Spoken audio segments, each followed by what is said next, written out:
Welcome to the Asia Tech Podcast. I'm Gustavo Liu at the Pitch Tech Asia, and today I'm actually joined by a good friend of mine, Laurindo Garcia, who is the founder and CEO of this inclusive app called beinclusive.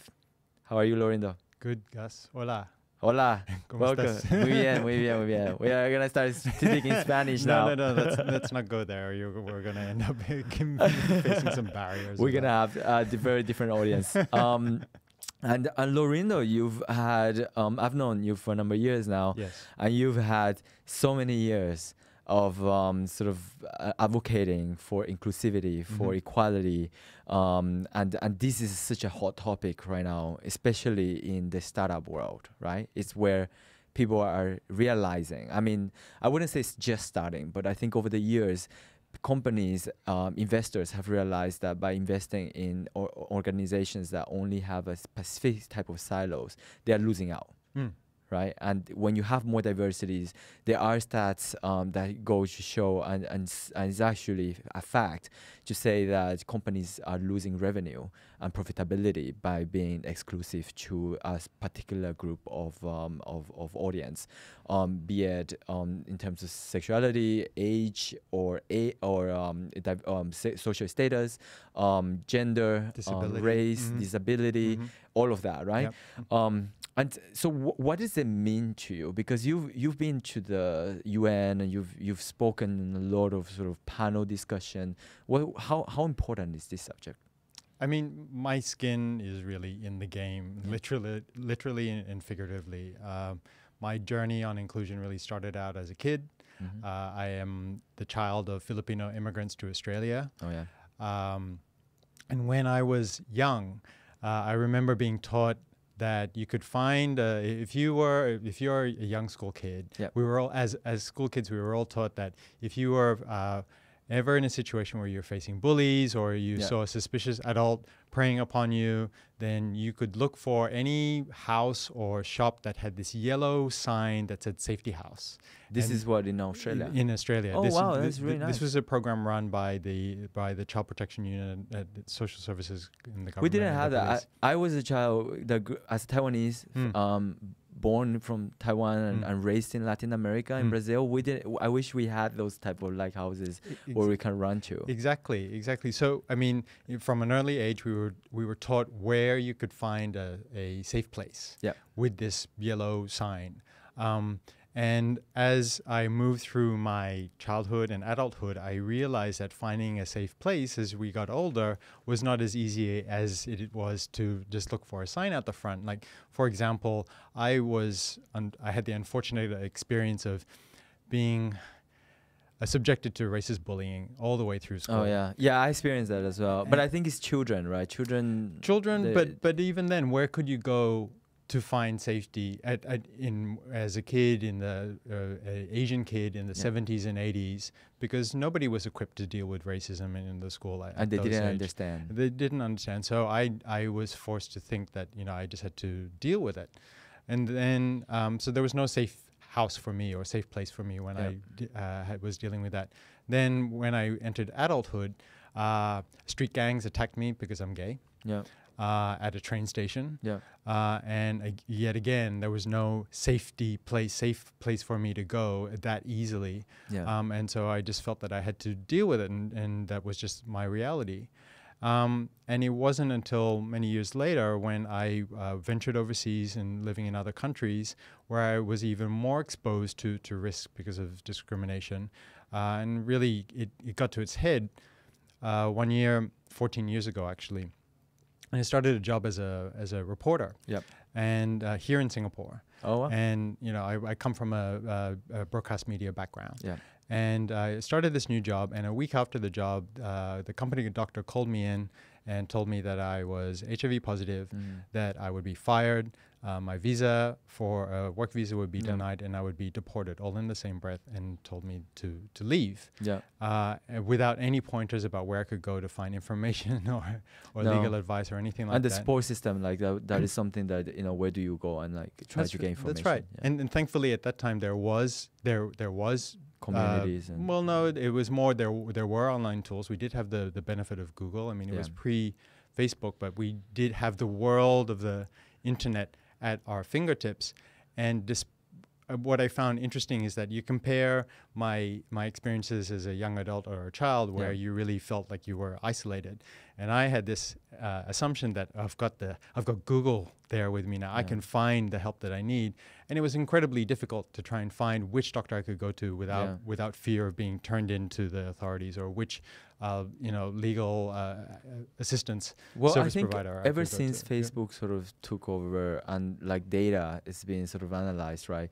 Prior to that, there was information on the internet, but it was more for practicality, less about like trying to use that sort of all of that information. So you still get directory of doctors, but you don't get what it's the background of the doctors. You don't have LinkedIn where you can go back and see. That's right, but I think it points to a deeper problem, that the information that's available online for groups that are generally excluded or marginalized or at worst discriminated, it does not meet the needs of those excluded groups, like myself, like the many people, like people with disabilities, like single parents, like ethnic racial minorities.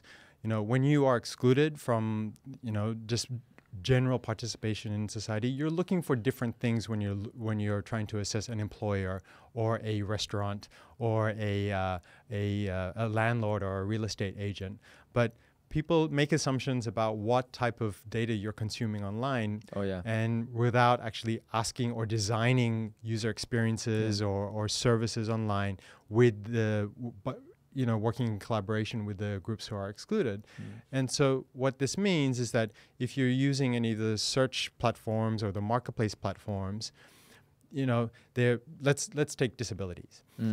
You go online, you look at a restaurant and you try to search if it is accessible. It's a yes and no question, right? Oh yes, this place is accessible to well, this place is accessible to people with disabilities. That's so vague. So vague, right? Whereas we know from our work with wheelchair users, with people who use walking aids and different types of disabilities, that they need very specific information to determine whether or not they will want to go to that place or not.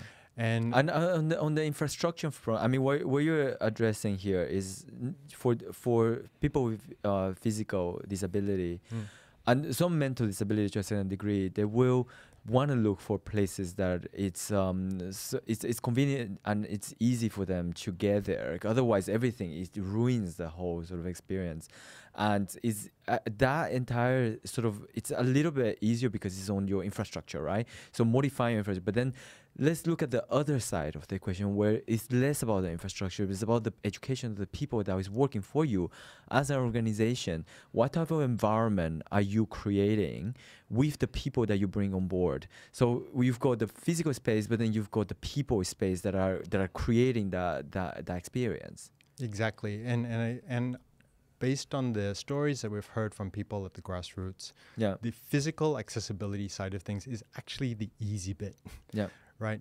At the end of the day, a person with disabilities, a wheelchair user going to a bank, or a single mother going to a real estate agent, or even a transgender person looking for a job can get into the door. Absolutely. But the thing that makes them feel excluded is human contact. Well, not even a job. Like a job is more like that is super important, but at the same time, as a consumer, you want to be frequenting certain merchants, and you want your patrons to really be on sync. And if you're going there, even like you mentioned, as a single mother carrying a baby, right, going to a bank, for instance, or if you have a transgender going into any sort of stores, and if they are treated differently, that in itself is just a form of exclusion that people don't realize. Yes, that's right. That's right. Whether it is being treated with respect, or having the services or the products that actually serve 100% of your needs. I mean, these are two simple things that seem logical from a business owner's perspective, but for what I've found, in actual practice, it's not. I mean, there is this great piece of research done by Deloitte in Australia that was released last year, and what they found is that 30 to 50% of diverse consumers, and personally I hate that word because it's just too vague, but basically after they surveyed people with disabilities, LGBT, racial ethnic minorities, which I don't like the word exclusion as well to categorize all of these, because they are not minorities. If you lump them all together, like, what are the chances of finding a straight, healthy, like a particular race in that particular country? As a whole, they are not that much of a majority compared to if you try to group all of those together. True. But at the same time, we do need to acknowledge that exclusion exists. Absolutely, and discrimination exists. So back to my point, what Deloitte found was that when you look across disabilities, age, race, gender identity, sexual orientation, and gender, that 30 to 50% of consumers in these groups feel that they are underserved by the retail space, by the business services space, and so on. And of that, 20 to 30% end up just abandoning a purchase as a result of not feeling like their needs are served. It's very real. And that's huge untapped potential that businesses are just ignoring because they're not really looking deeply at their different customer experiences. Most of the time, businesses assume that their regular consumer feedback channels are sufficient. Or their surveys and... but again, when you're coming from the perspective of an excluded group like that I come from, you're coming from a place where you feel that society is not listening to you. Yeah. And so even if I, like myself, have gone to a service provider and they've basically told me that, you can't, we're not going to provide services to you because you're HIV positive, then I'm given the environment and the stigma and discrimination around HIV, don't feel like it's worthwhile me giving feedback saying, hey, that's not on, because I just don't think that they're going to listen to me. Also, instead of when you're ignorant, right? Instead of being empathetic and understanding the situation, or at least put yourself in the other, because ultimately you're talking to a human being, right? Regardless of what their background is, what issues they have. I mean, everybody have issues, right? The main thing is, where are you coming from? And are you really providing the best of service, doing the best for your organization as a business, and creating as much opportunity to create growth, a safe environment, and a profitable environment for people that have invested in you? And investors, I'm not just talking about people that have given you money, but people that have your shareholders, for instance, right? If you're working in a bank or if you work in a legal firm, your partners, your bosses, all of these, they don't necessarily have to fall under that category, but they are people that believe that you provide the best of service to make sure that you bring in that business into the door. So being exclusive and being discriminatory towards any group whatsoever, you are already putting barriers to that target. Exactly. So I want to talk a little bit about what you've taken all of those experiences in the past, and you could say some of them were negative. There were some that were positive, maybe mixed. How did you make it stronger? What did you do with it? In terms of my experience in the past? Yes. So it would be easy just for me to go on with life feeling like I was a victim. But I'm a bit more hard-headed than that, and I was really fascinated with this idea of trying to solve it. And as a result of that, I've devoted the last 10 years trying to research how social media, mobile apps can combat the problem of discrimination. And I'm a technologist. I've been a programmer in the past for the Australian Broadcasting Corporation and building things out of nothing. And so I really felt that this was a material and platform that I felt very comfortable in, and I was committed to trying to solve it.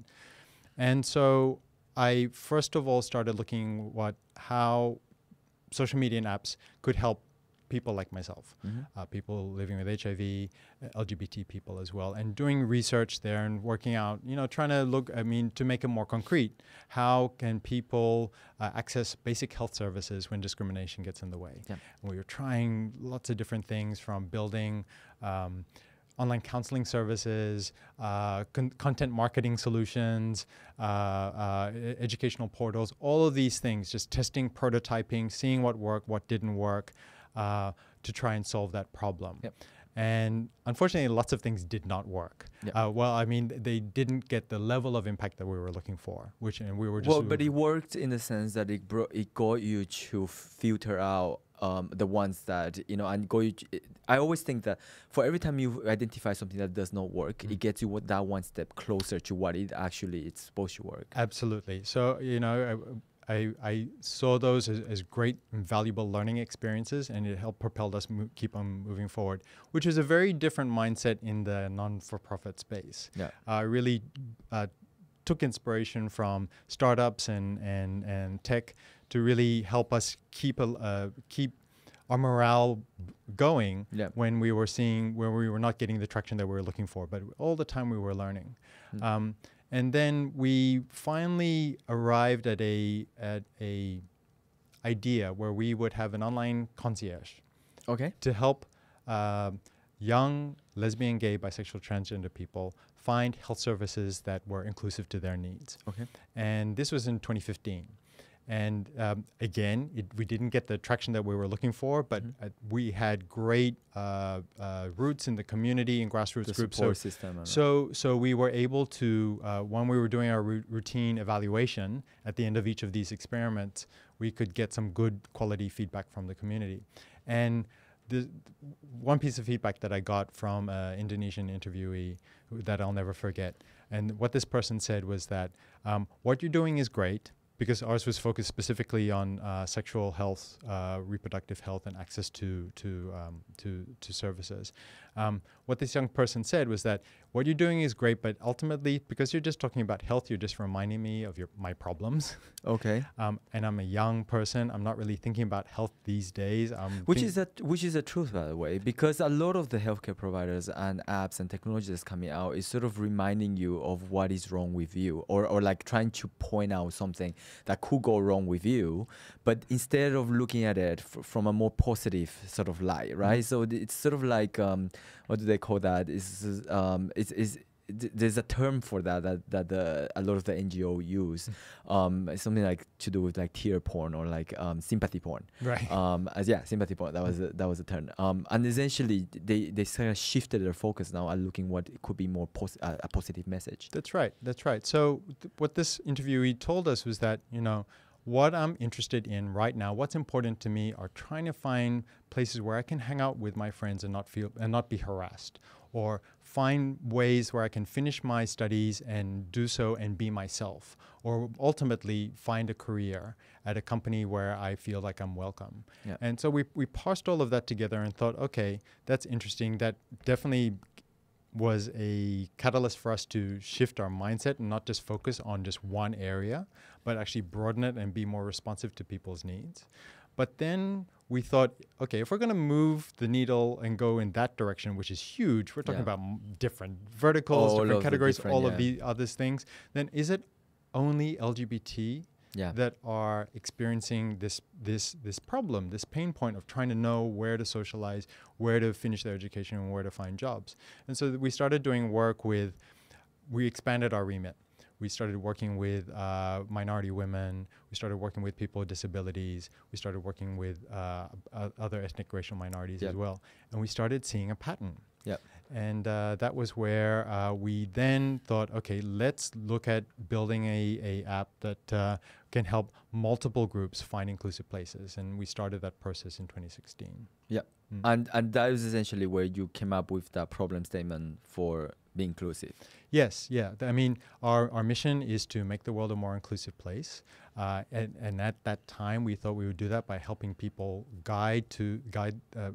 navigate and find inclusive places and encourage the businesses to try and tap this market of people looking for inclusive places and really do that directly to the consumers. And you knew that wouldn't work if you were to do it in a human capacity, right? You needed to somehow use technology to elevate this entire sort of outreach and aggregate all of the data to be able to provide a very good sort of insight for the consumer on where they could use the technology. Absolutely, because we're talking to groups who are quite fragmented, they're disparate. We're talking about things that are highly socially stigmatized, so people trust in their mobile devices to try and find this information and do so in private.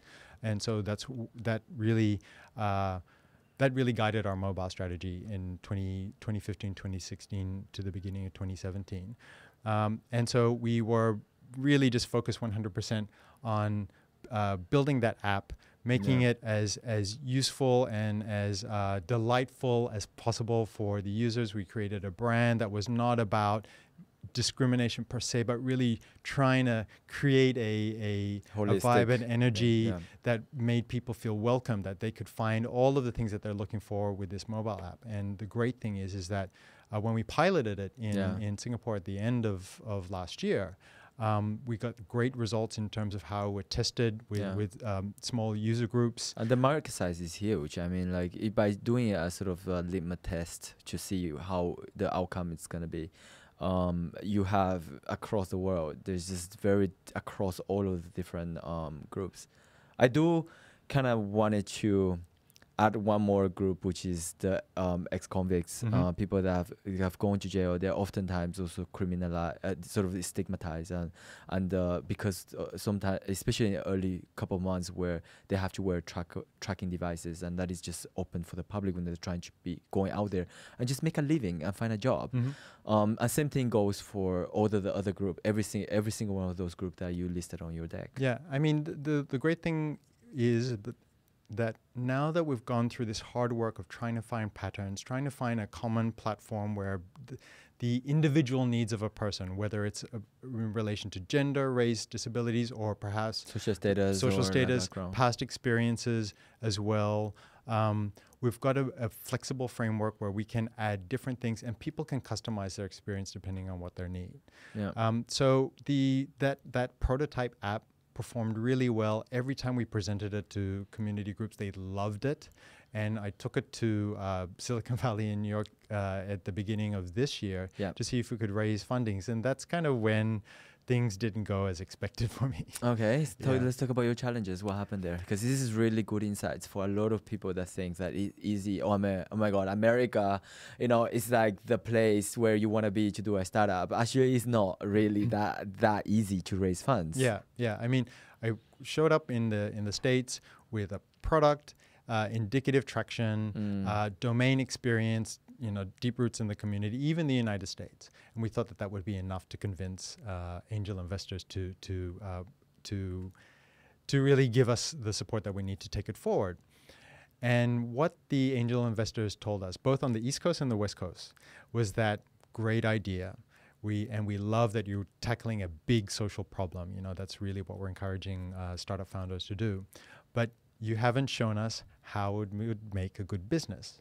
You've shown us how it could make a great movement, but you haven't convinced us how this could be anything more than a non-for-profit. Well, you have to be profitable first before you can be charitable, right? Exactly, and I guess that was that was the risk that I took in going that early to present to angels with a commercial venture, because although we did present a business model, it was really dependent on us getting the traction that we needed with the app and the big numbers and the critical mass. And it was a marketplace of all things. And that's also difficult in terms of who do you onboard first, the businesses or the consumers, who are you monetizing and all those things. So there was a lot of assumptions.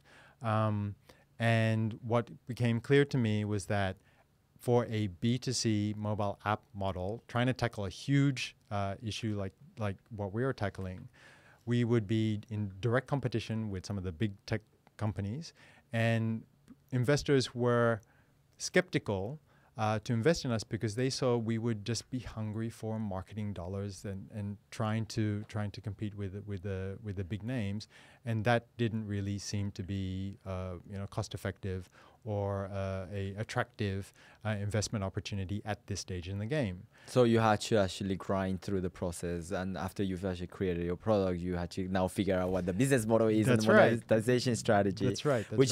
Now the version that we're looking at your deck right now is essentially what you've spent months and months and months working on and taken a lot to get to this stage, isn't it? Yep. It's actually, this is the result of the last 8 weeks. So there hasn't been a lot of sleep since then, and I have to thank encouragement from the Hungry Lab. Thank you. As well as Singtel Future Makers, who combined just kicked me up the butt to try and see how we could. Yeah, because you were incubated by Singtel Innovate, right? That's right. Yeah. We never thought that Singtel Future Makers. As Future Maker, Yeah, okay. So yeah. and they were like the guys that were very much on the social entrepreneurship, the startups in this That's space. right. That's right. I mean, we were concerned that they would not see value in something that approached inclusion holistically.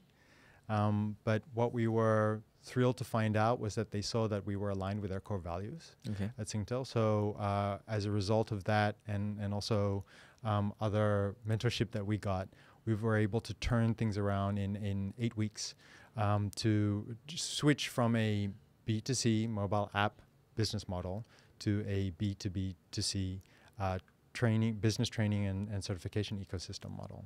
Well, I would say they get it, right? They get it because they are in the telco business and in the communication business, and as a whole, as a organization, they understand what it is like to stay connected and to be able to communicate with people. It's just the basic necessities of a human, right? Yes.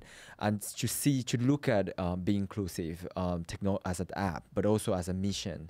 For them is very much in line in terms of that communication and that sort of awareness that they also want to be part of.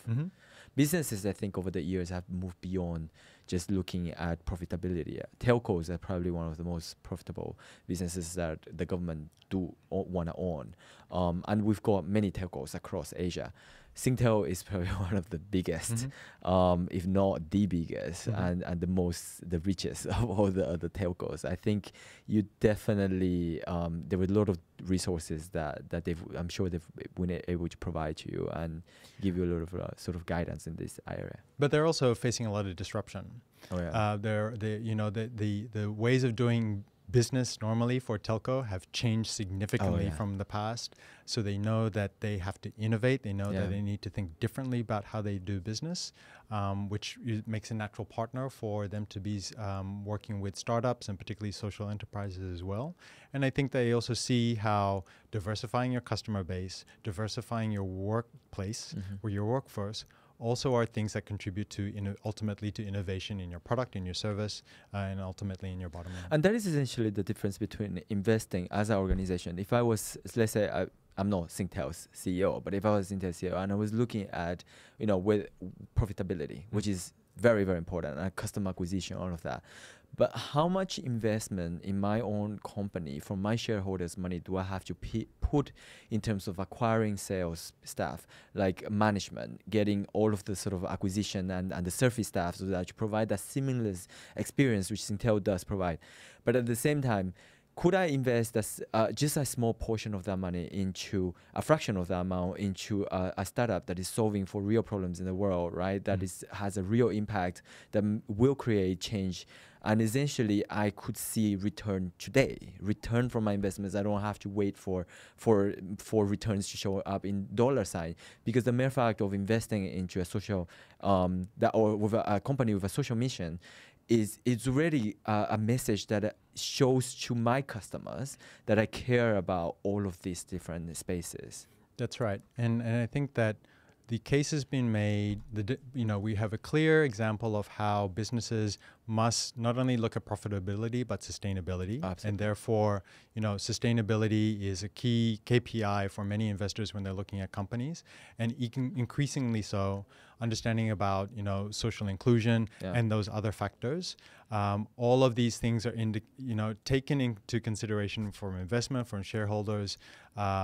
In addition to profitability. And I think that holistic viewpoint is great. And it's essentially what you said about moving that needle, right? The big organizations, to move that needle takes a lot of red tapes, a lot of compliance departments, clearance, upper management clearance. As an investment, let the startups solve that problem, support them from an organizational point of view, and you already involved in that aspect, open doors for them to get some form of guidance. There's a lot of valuable insights, data, expertise that the startups could really use.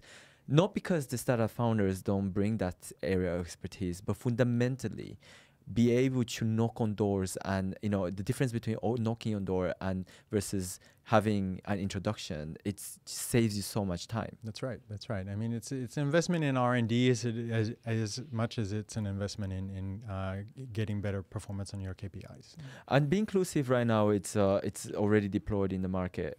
You can download it, right? So the app is still there. Okay. But as I said, we've pivot's the wrong word, but I guess retooled our business model to be business facing at this stage. You enhanced it.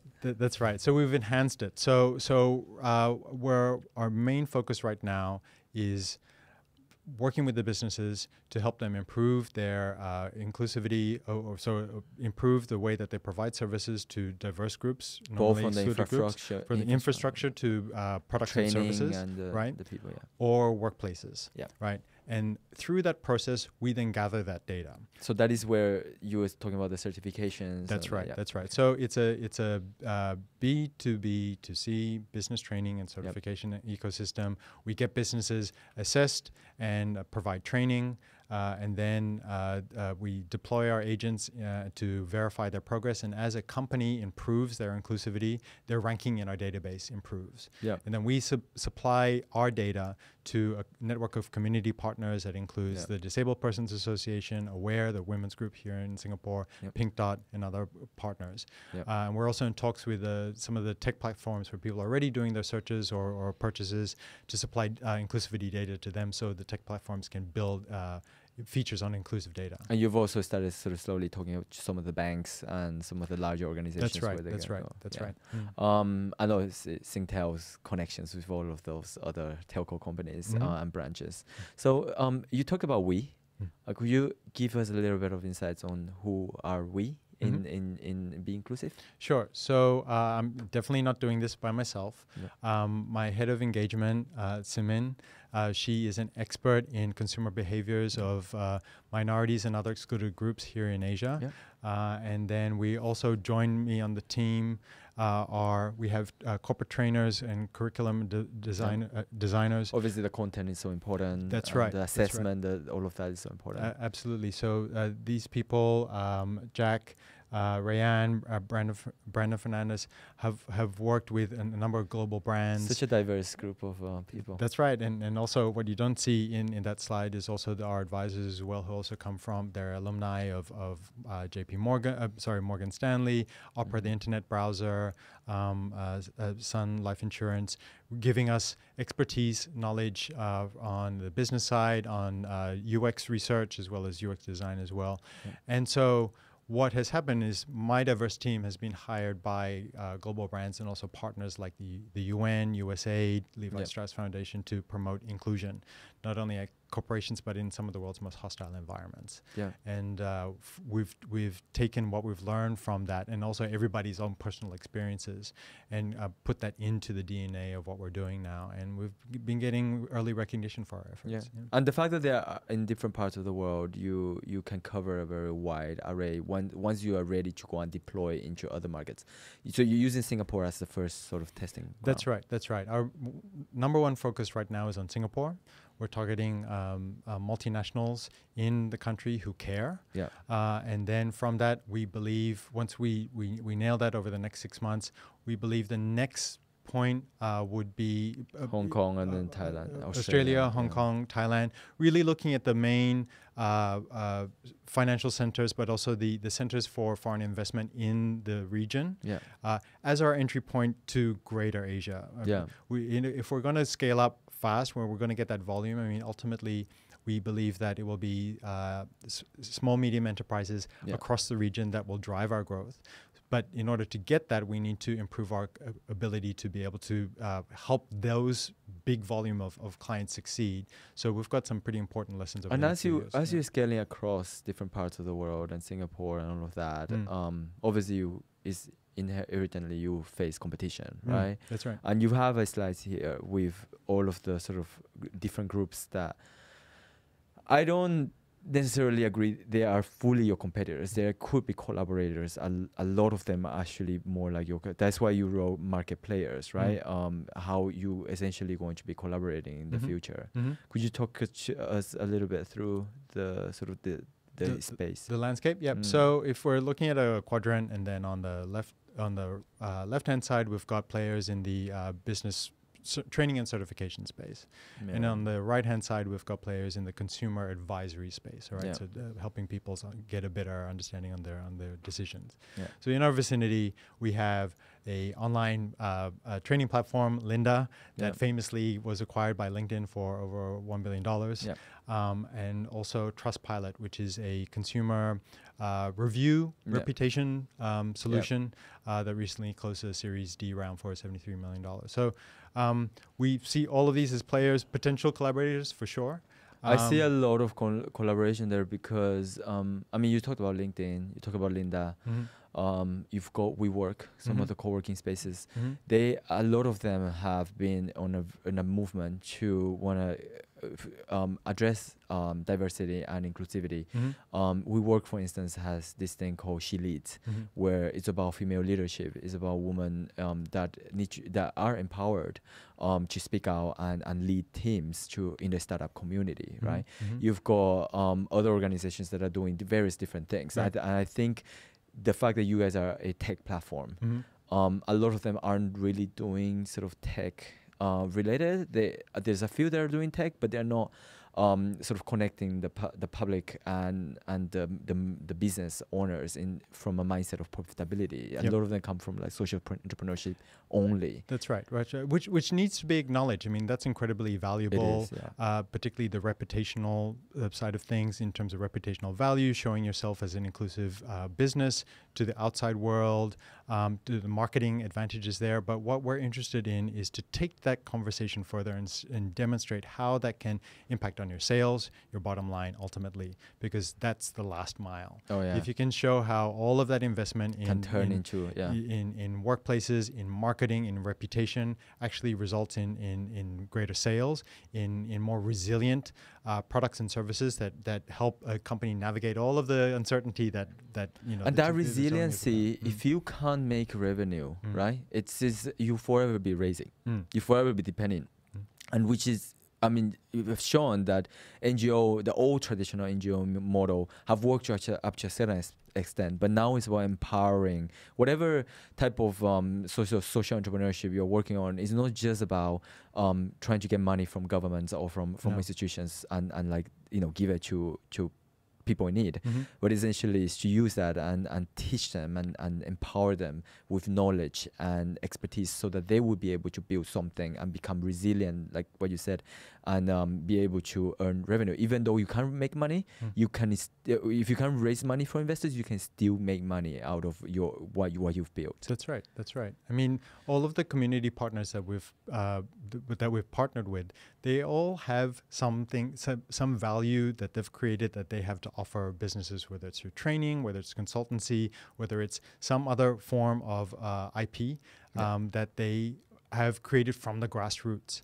Unfortunately, our community partners are having problems trying to do outreach. We provide them that platform to be able to bring their value to the business owners, and at the same time the businesses have a bandwidth problem trying to manage all of that complexity in a fragmented inclusion space and try to align that with their bottom line. We're trying to be that intermediary to make that much more simpler. Beyond intermediary, you are educating them on what is they're missing out and what are the opportunities that are out there that they could tap on, right? And essentially you're creating the platform for them. And are you at what stage are you right now? Are you raising? Are you hiring? What is the current situation? I'm doing both. Yeah, you're hiring and raising. Yes, yeah. I mean, my number one goal right now is getting our first customer on the corporate side, on the business side. Okay. We're in talks with a number, but I'll be frank. We're understanding that it takes some time for the bigger corporations to make a decision, and that's fine. We really need to navigate our way through that. So you're going towards the big guys and the small guys as well, right? The medium size.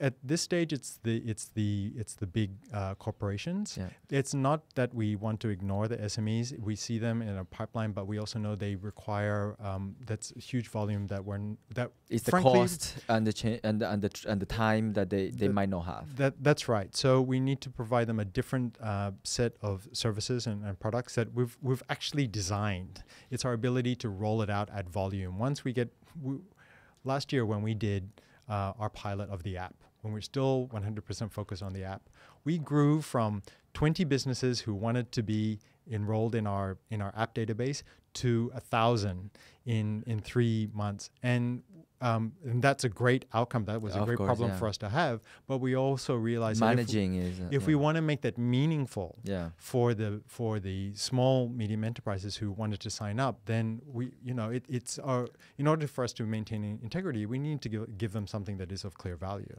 So now that we've retooled ourselves for the business training and certification scheme, we have in our minds that ultimately this is going to be driven by SMEs. But at this stage, in order just to help us iron things out and to give us what the resources more leeway as well, we're focusing on the multinationals. Also, I think the large organizations will be a little bit more forgiving if they're just to see how to better improve the technology and how to better sort of give you information, because they have a large crowd of employees, a large crowd of customer base, and they would be able to sort of collaborate in the sense of assisting to build up the actual platform. That's right, and many of the multinationals, especially the ones that are operating in Singapore and elsewhere in the region, are the ones who care about inclusion. For them, the problem is because it's a reputational damage. Right? Yeah, and for them, the issue is that they've got this global mandate from headquarters that they are an inclusive business, but they have yet to really put that into action in the region, and that's what we're trying to help them to do.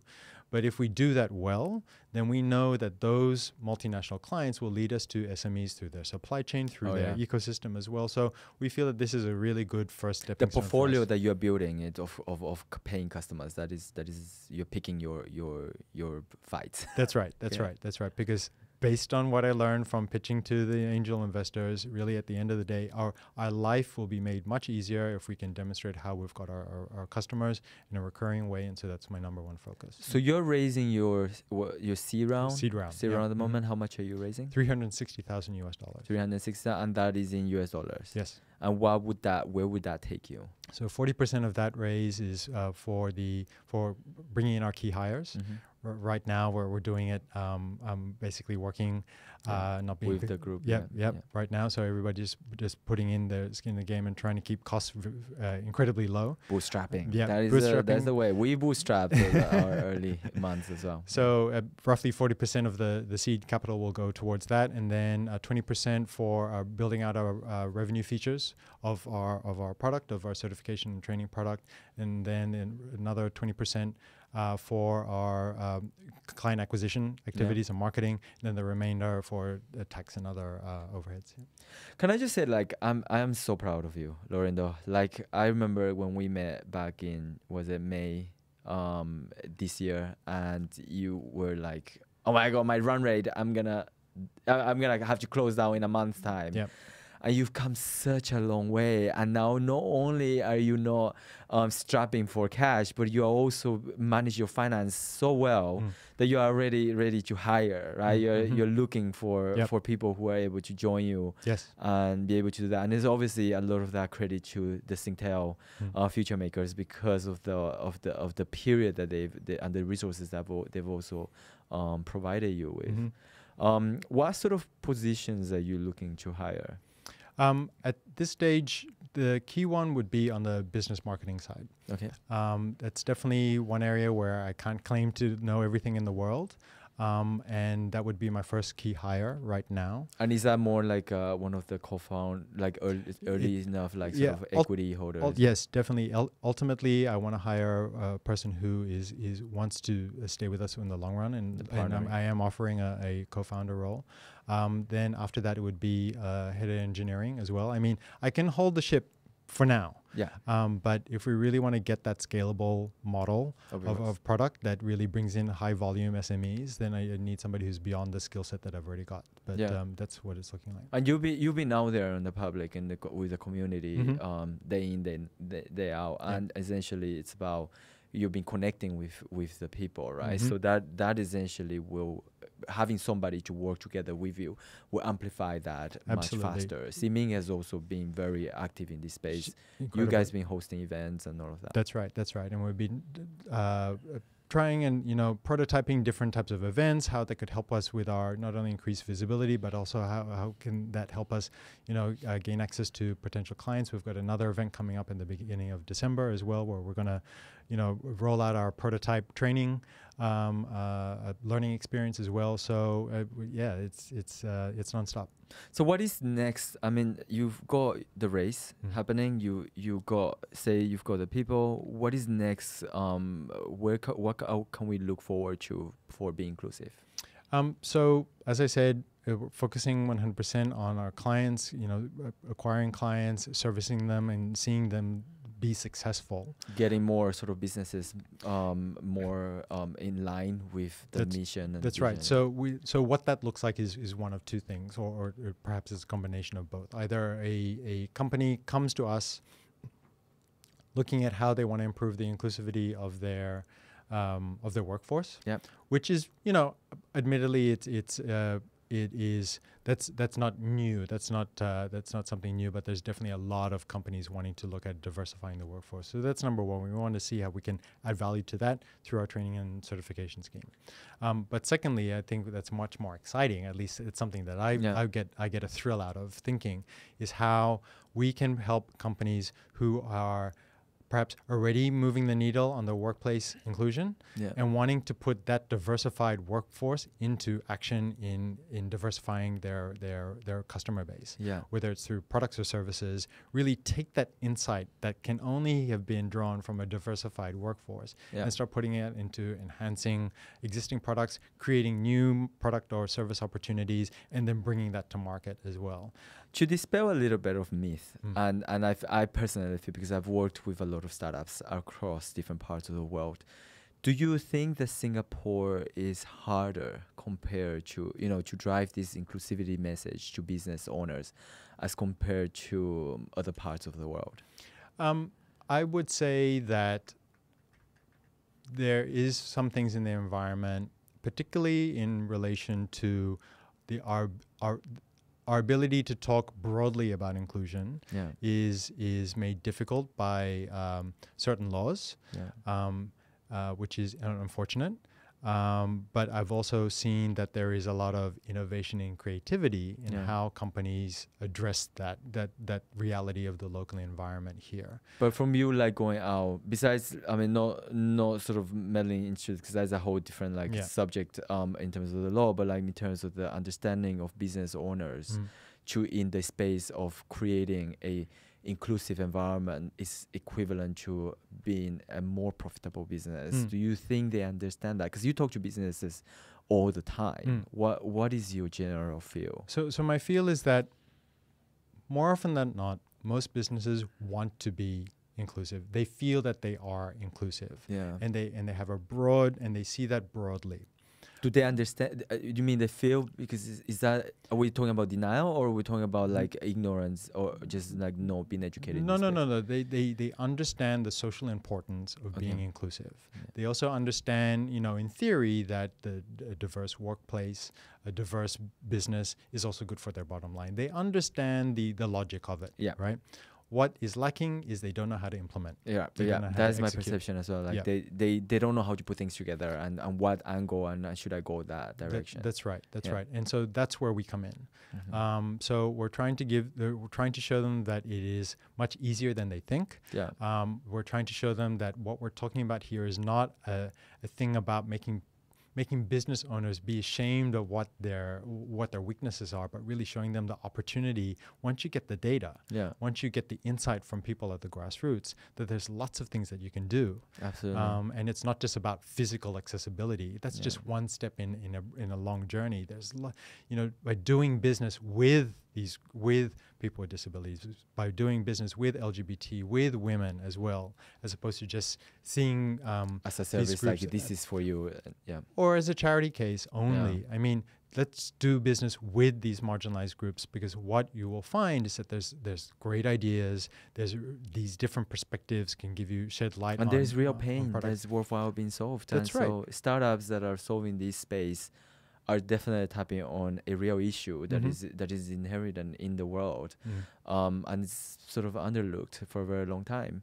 So I could talk about this whole day, because I mean we could go everything from if we go further, we could go include politics, we could talk about finance, talk about economics, bring in like culture and people mentality, behavioral change.